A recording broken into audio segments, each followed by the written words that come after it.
بسم اللہ الرحمن الرحیم۔ السلام علیکم۔ پاکستان کے خلاف ایک بہت بڑی سازش منظم طریقے سے کی جا رہی ہے، جو آپ کو میں بیان کرنے جا رہا ہوں حالات و واقعات، اس کی نتیجہ میں آپ کو خود نظر آئے گی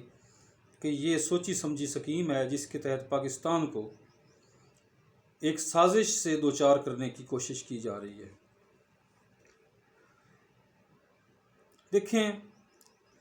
یہ جو مسلسل ابھی کچھ واقعات ہوئے ہیں، اگر آپ ان کو غور سے دیکھیں تو آپ کو سمجھ آ جائے گی۔ سب سے پہلے ایک واقعہ مسجد نبوی والا ہوا ہے۔ اس میں ایک منظم سازش نظر آتی ہے۔ اس میں بتایا گیا ہے کہ نون لیگ کے کچھ ورکر بھی گرفتار ہوئے ہیں، جس کو آزاد کرانے کی کوشش بھی کی جا رہی تھی۔ اگر ایسا ہے تو آپ خود سمجھ سکتے ہیں کہ یہ جو نعرے ہیں، نعرے بازی ایک منظم طریقے سے کرائی گئی ہے۔ حالانکہ اس سے پہلے عمران خان کے خلاف بھی یہ نعرے بازی ہوئی تھی، اور عمران خان کے حق میں بھی ایک دفعہ نعرے بازی ہوئی تھی، لیکن اس کا کسی نے نوٹس ہی نہیں لیا تھا۔ اس کے بعد یہ جنرل باجوہ صاحب کے حق میں بھی اور نواز شریف کے حق میں بھی نعرے بازی ہوئی تھی، اس کو بھی نظر انداز کیا گیا۔ اب یہ شہباز شریف اور اس کی کابینہ کے جو لوگ گئے ہیں، ان کے خلاف جب یہ نعرے بازی ہوئی ہے تو اس کو باقاعدہ ٹارگٹ کیا گیا اور باقاعدہ منظم طریقے سے ایف آئی آر کی گئی، اور نہ صرف ایف آئی آر کی گئی بلکہ اس کو ایک منظم طریقے سے میڈیا ٹرائل کیا گیا، لابنگ کی گئی، اور عمران خان کے خلاف ایک توہین مذہب کا بیانیہ تعمیر کیا گیا، بنا گیا سازش کو، تاکہ عمران خان کے خلاف بھی کوئی سلمان تاثیر جیسا واقعہ ترکیب دیا جا سکے۔ لیکن اس دفعہ پاکستان کی عوام نے بے شمار سازشوں کو ناکام بنایا ہے، کیونکہ عمران خان جس طرح نبی صلی اللہ علیہ وسلم کی ذات سے محبت کرتا تھا، اور اس کی جو ایفرٹس تھیں ان کو سامنے رکھ کے، اور نبی کریم صلی اللہ علیہ وسلم کے حوالے سے نہ صرف محبت بلکہ عمران خان کا احترام، کہ وہ خالی وہ ننگے پاؤں آپ صلی اللہ علیہ وسلم کے شہر میں جاتا تھا۔ ایسی بہت سی کڑیاں تھیں جس وجہ سے ان کا یہ بیانیہ ناکام ہو گیا، حالانکہ یہ ایک منظم سازش کی گئی۔ پھر اس کے بعد اس ناکامی کے بعد کیا ہوا؟ اس کے بعد یہ ہوا ہے کہ اگلے ہی صبح سحری کے وقت قاسم سوری سابق ڈپٹی اسپیکر نیشنل اسمبلی پر ایک منظم حملہ کیا گیا۔ یہ کوئی عوامی حملہ نہیں تھا، یہ ایک ٹارگٹڈ اور ایک باقاعدہ پلانڈ ایک اٹیک تھا، جو کہ عوام نے، وہاں پر موجود لوگوں نے اور ہوٹل کے کارکنوں نے، ملازمین نے اس کو نہ صرف ناکام بنایا بلکہ حملہ کرنے والوں کو وہاں سے مار بھگایا، اور بعد میں یہ پتہ چلا کہ یہ زین بگٹی کے یہ اس کے ورکرز تھے یا اس کے ملازمین تھے۔ تو اس کے بعد یہ ایک باقاعدہ ایک ترتیب دیا ہوا پلان تھا، اور اس کا مقصد یہ تھا کہ اس کے جواب میں کیا ہوگا، اس کی ایک تو کاؤنٹر کرنا تھا جو مسجد نبوی میں واقعہ ہوا، دوسرا یہ تھا کہ اشتعال دلانا تھا کہ تحریک انصاف اس طرح مشتعل ہوگی۔ پھر اس کے بعد ایک اور واقعہ، بلکہ دو واقعات اس کے ساتھ ہی ہوئے۔ ایک پرویز الہی کو ٹارگٹ کیا گیا، اٹیک کیا گیا اور اس کو زخمی کیا گیا، اور ایک خاتون ایم پی اے کو شدید زخمی کیا گیا، جس میں وہ کوما میں چلی گئی اب اس کی کیا صورتحال ہے میرے علم میں نہیں ہے، لیکن حالت بہت تشویشناک حالت میں وہ ہاسپٹل میں ایڈمٹ تھی۔ یہ تمام واقعات آپ دیکھ رہے ہوں گے کہ یہ عوام نے نہیں بلکہ مخصوص لوگوں کے ذریعے سے، غنڈہ گردی کے ذریعے سے، بدماش عناصر کے ذریعے سے کرائے گئے ہیں۔ اس واقعہ کے بعد گورنر ہاؤس جو ہے اس میں زبردستی داخل ہونا اور وہاں پر اوورٹیک کرنا گورنر کی اجازت کے بغیر، یہ خود ایک اشتعال انگیز واقعہ ہے جو کہ انہوں نے یہ بھی مرتب کیا۔ حالانکہ اگر گورنر نے اجازت نہیں دی تھی تو کسی اور جگہ پر بھی یہ معاملہ ہو سکتا تھا، لیکن اشتعال دلانے کے لیے یہ سب کچھ کیا گیا۔ اب دیکھیں یہ اتنے سارے واقعات جو ہیں سب کا مقصد اشتعال دلانا تھا۔ پھر اس کے بعد اب جو ایک میڈیا پر بہت بڑا زور شور سے ایک پروپیگنڈا کیا جا رہا ہے عمران خان کے خلاف، قابل اعتراض ویڈیوز آ رہی ہیں، اس میں مختلف خواتین کا نام لیا جا رہا ہے۔ اس پر میں پہلے بھی ویلاگ کر چکا ہوں کہ یہ ایک گھٹیا ترین حرکت ہے، یہ رائٹ ٹو پرائیویسی کے خلاف ہے، شرعی اصولوں کے خلاف ہے۔ اور اس کا مقصد کیا ہے؟ اس کا مقصد نہ صرف عمران کی ریپیوٹ کو انجر کرنا ہے، اس کو ڈیفیم کرنا ہے، عوام کے دلوں میں اس کے لیے نفرت پیدا کرنے کی کوشش کرنی ہے، بلکہ اشتعال انگیز رویہ ہے کہ اس سے بھی ان کو اشتعال آئے اور یہ کوئی ایسی حرکت کر بیٹھیں جس سے ان کو لینے کے دینے پڑ جائیں۔ ابھی یہ سلسلہ انڈر پروسیس ہی ہے کہ اب شہباز گل کے خلاف یہ جو قاتلانہ حملہ ہوا ہے، ایک گاڑی نے اس کی گاڑی کو ہٹ کیا ہے جس سے اللہ تعالیٰ نے اس کی زندگی باقی تھی، اس وجہ سے وہ زندہ تو بچ گئے ہیں، لیکن یہ سارے واقعات آپ خود بتائیں یہ کس طرف جاتے ہیں۔ اب کچھ لوگ یہ بھی کہہ رہے ہوں گے کہ پی ٹی آئی والے جو ہیں وہ بھی تو کر رہے ہیں۔ میری بات سنیے، پی ٹی آئی والوں نے کوئی بھی ایسا حملہ، کوئی ایسا ٹارگٹ کیا تو بتا دیں۔ عوام کر رہی ہے نعرے بازی اور یہ ان کا حق ہے کہ اگر وہ چور اور ڈاکو کہہ رہی ہے تو یہ بھی عوام کا حق ہے۔ دیکھیے نواز شریف کنوکٹ ہوا، مریم نواز کنوکٹ ہوئی، اور انہوں نے اپنے اثاثے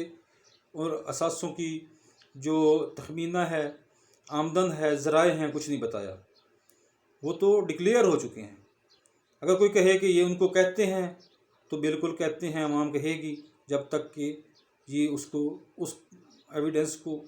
ریبٹ نہیں کرتے، جب تک یہ اپنے اثاثے ظاہر نہیں کرتے اور سزا ان کی موجود ہے، تو وہ چور بھی ہیں، ڈاکو بھی ہیں، لٹیرے بھی ہیں، خائن بھی ہیں اور کرپٹ بھی ہیں۔ یہ سپریم کورٹ، یہ فیصلہ عدالت کا آ چکا ہے اور وہ سزا یافتہ ہے۔ اب عوام اگر اس پر نعرے بازی کرتی ہے تو نعرے بازی عوام کر رہی ہے، پاکستان کے حق میں کر رہی ہے، تو آپ کیسے اس کو کاؤنٹر کرنے کے لیے ذاتی حملہ کریں گے اور ذاتی حیثیت سے ان کی جان کو، تحریک انصاف کے مختلف ذمہ داران کو اور ان کے لیڈر جو ہیں ان کو آپ ٹارگٹ کریں گے، ان پر قاتلانہ حملے کریں گے، ان کو کریکٹر اسیسینیشن کریں گے اور ہر بات جو آپ کر سکتے ہیں وہ کریں گے۔ تو یہ اب تک کا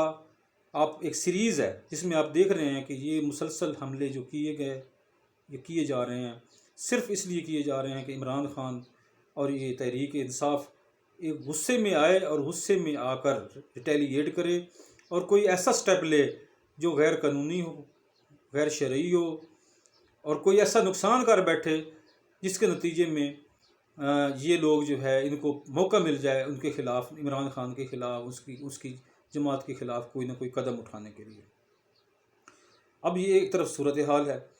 اب دوسری طرف یہ ہے کہ یہ ایسا جو کر رہے ہیں، ٹھیک ہے نا، یہ ان کے مقاصد کیا ہے؟ مقاصد یہی ہے کہ اشتعال دلایا جائے تاکہ یہ غلطی کریں، جس طرح یہ مسجد نبوی والی بات تھی، کوئی اس طرح کے کوئی ان سے کوئی کام ہو جائے۔ کیوں کر رہے ہیں؟ ابھی اس کی وجہ ہے۔ نمبر ایک تو عوامی دباؤ اتنا زیادہ ہے، عوام جس طرح بیدار ہو گئی ہے، یہ ان کے لیے، سب کے لیے، خود عمران خان کے لیے ناقابل یقین ہے کہ عوام اس طرح رسپونڈ کرے گی اس رجیم چینج کے اگینسٹ۔ تو یہ لوگ حیران ہیں، ششتر ہو کے رہ گئے ہیں کہ اس کو توڑ ہم کریں تو کریں کیا۔ ٹھیک ہے، دوسرا عمران خان کی جو مقبولیت ہے اس وجہ سے یہ پریشان ہو گئے ہیں کہ جو بندہ اکیلا 12 جماعتوں کے سامنے کھڑا ہے اور ہم اس کا کچھ بھی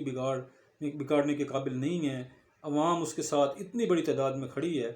تو اس پریشر کی وجہ سے یہ پریشان ہیں، اور اس پریشانی میں ان کو کوئی سمجھ نہیں آ رہی کہ ہم کیا کریں۔ لہٰذا ان کو جو سمجھ آتا ہے، جو گھٹیا حرکت وہ کر سکتے ہیں، جو طریقہ وہ سمجھتے ہیں کہ یہ کر کے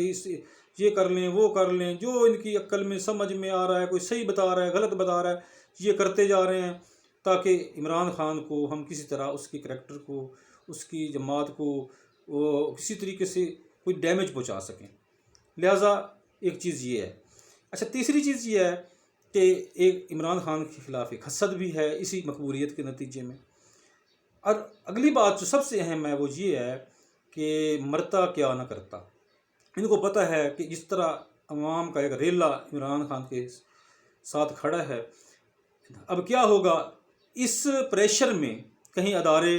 کوئی ایسا فیصلہ نہ کر لیں کہ ہماری حکومت چلی جائے اور جلدی الیکشن نہ ہو جائیں، اور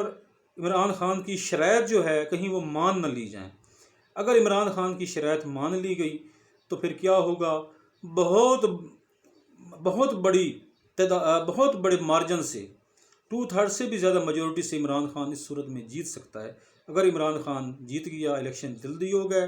تو پھر یہ ہوگا کہ ہمارا سیاسی دیوالیہ ہو جائے گا، ہم سیاسی طور پر ہم بہت پیچھے چلے جائیں گے، اور ہمیں اس کے بعد عمران خان اگر اس طاقت کے ساتھ دوبارہ آتا ہے تو پھر کیا ہوگا، ہمارے لیے کوئی راستہ نہیں ہے، ہمارے لیے کوئی NRO۔ عمران خان نے پہلے جب وہ بلیک میل ہو رہا تھا اپنے اتحادیوں کے ہاتھوں مختلف طریقے سے، تو اس نے NRO نہیں دیا۔ جب یہ اتنی طاقت کے ساتھ دوبارہ آئے گا تو یہ کیسے جو ہے ہمیں دے گا NRO، یہ کسی صورت نہیں دے گا۔ اس طرح ہمارا سیاسی مستقبل تباہ ہو جائے گا، ہم اور ان کے جو چارجز ہیں ان کے خلاف جو مقدمات ہیں ان میں ان کو سزا ہو سکتی ہے، اور سیاسی کیریئر داؤ پر لگ سکتا ہے۔ لہٰذا آخر میں عمران خان صاحب کو یہ کہوں گا کہ خان صاحب، آپ ہوشیار رہیں، آپ کو ہوشیار رہنے کی ضرورت ہے، آپ ہوشیار باش رہیں، کیونکہ آپ کے سینسز جو ہیں، آپ کے اعصاب مضبوط رہیں، کیونکہ یہ اعصاب کی جنگ جو ہے پہلے بھی آپ نے جیتی تھی اور اب بھی آپ کو جیتنی پڑے گی۔ یہ آپ کو توڑنے کی کوشش کریں گے، یہ آپ کو طیش دلانے کی کوشش کریں گے، یہ آپ کو غصہ دلانے کی کوشش کریں گے، یہ آپ کو غیر قانونی اور لا قانونیت کی طرف لے جانے کی کوشش کریں گے کہ آپ کوئی ایسی حرکت کریں جس سے آپ کو بہت بڑا سیاسی نقصان پہنچے۔ لہٰذا ان کی پاکستان کے خلاف اب جو بھی یہ کر رہے ہیں، یہ اسی طرف جا رہے ہیں ملک کو لے کے، جو بھی میں نے باتیں بتائی ہیں کہ اگر تحریک انصاف بھی ریٹیلیٹ کرنا شروع کر دے جو یہ حملے کر رہے ہیں، تو ملک کے اندر خانہ جنگی پیدا ہو جائے گی، خانہ جنگی شروع ہو جائے گی۔ اور اگر خانہ جنگی شروع ہو جائے گی تو یہ کس کا منصوبہ ہے جو ان کے پیچھے کھڑا ہے، وہ آپ خود سمجھ سکتے ہیں کہ جو اس گروپ کو لے کے آیا ہے وہ یہی چاہتا ہے کہ یا تو وہاں پر وہی لوگ حکومت کریں جو ان کے گماشتے ہیں، ان کے ایجنٹ ہیں، یا پھر ملک جو ہے خانہ جنگی کی طرف چلا جائے، لیکن یہ ملک عمران خان کے ہاتھ میں نہ جائے۔ اس لیے عمران خان کو